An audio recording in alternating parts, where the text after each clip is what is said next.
नमस्कार, आप देख रहे हैं इंडिया न्यूज। आपके साथ मैं हूं वंदना स्टोही। खबरों की शुरुआत करेंगे बड़ी खबर के साथ। इंडिया न्यूज पर स्वाति केस की एफआईआर कॉपी है। स्वाति केस में एफआईआर कॉपी से बड़ा खुलासा हो रहा है। स्वाति मालीवाल ने बताया है कि मेरे सिर और गर्दन पर मारा गया। इससे पहले ये जानकारी मिल रही थी कि उन्होंने बताया कितना कठिन वक्त था उनके साथ, किस तरह मारपीट हुई, लात घूस से चलाए गए। उनका ये कहना है कि मुझे चलने में दिक्कत हो रही है। स्वाति मालीवाल ने कहा है कि मेरे जीवन का मुश्किल वक्त है।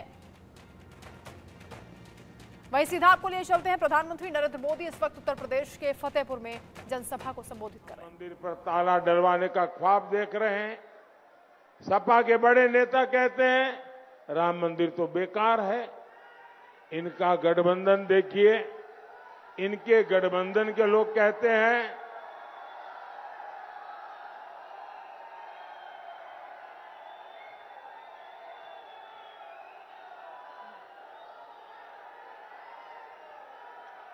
इनके गठबंधन के लोग कहते हैं कि वे सत्ता में आकर सनातन धर्म का विनाश कर देंगे। आप मुझे बताइए, ये लोग आपके एक भी वोट के हकदार है क्या? इनको एक वोट भी देना चाहिए क्या? इनकी जमानत जब्त होनी चाहिए कि नहीं होनी चाहिए? साथियों, सपा सरकार में यूपी अपराध में टॉप पर होता था, लेकिन विकास में यूपी की गिनती पिछड़े प्रदेश के तौर पर होती थी।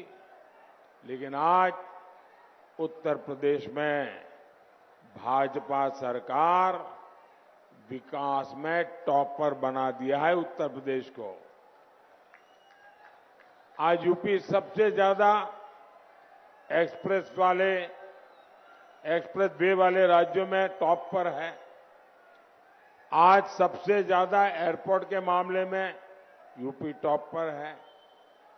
यूपी 7 शहरों में मेट्रो शुरू करके टॉप पर है। यही नहीं, गरीब कल्याण की योजनाओं चलाता हूं, यूपी उनमें भी बेहतर काम कर रहा है।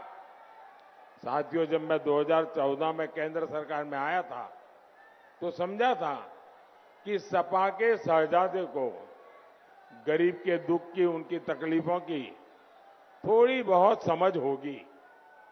मुलायम सिंह जी के बेटे से मैं इतनी उम्मीद तो करता ही था, लेकिन बहुत ही जल्द सपा के शहजादे से मेरी सारी उम्मीदें टूट गई। मैं आपको एक उदाहरण देता हूं। यहां यूपी से ही हमने गरीबों के लिए पीएम आवास योजना शुरू की थी। ये योजना शुरू होने के बाद देश के तमाम राज्यों में गरीबों के लिए पक्के घर बनाना शुरू हुआ। हमारी सरकार यहां सपा के शहजादे से लिस्ट मांगती रह गई कि यूपी में कितने गरीबों के घर बनने हैं, वो जरा लिस्ट भेजो। लेकिन महलों में रहने वाले इन लोगों ने इन गरीबों के नाम की लिस्ट नहीं भेजी। अगर वो लिस्ट भेजते तो इन गरीबों को पक्के घर मिलते। 2 साल में केंद्र सरकार ने अनेकों बार ये सपा सरकार को चिट्ठियां लिखी, अखिलेश जी को समझाया कि भाई जरा कुछ करो, लेकिन टालते रहे। बहुत मिन्नतें करने पर सपा सरकार में कुछ हजार घर बन पाए। यूपी के गरीब के इस अपमान को मैं किसी तरह बर्दाश्त नहीं करता रहा। मैं जानता था कि ऐसी गरीब विरोधी सरकार को यूपी के लोग उखाड़कर फेंक देंगे, और हुआ भी यही।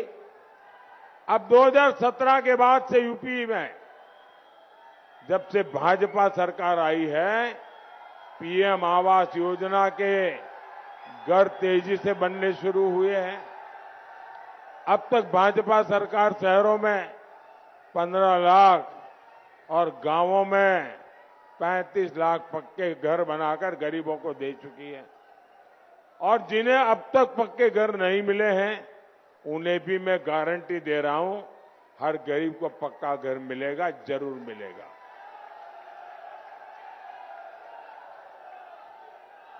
साथियों,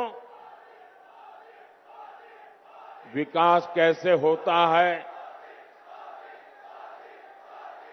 ये फतेहपुर, बांदा और कौशांबी के लोग खुद महसूस कर रहे हैं। पहले इंफ्रास्ट्रक्चर के मामले में इस क्षेत्र को पिछड़ा कहा जाता था, लेकिन आज आप देखिए कानपुर कोलकाता हाईवे अब 6 लेन का हो रहा है। तो प्रधानमंत्री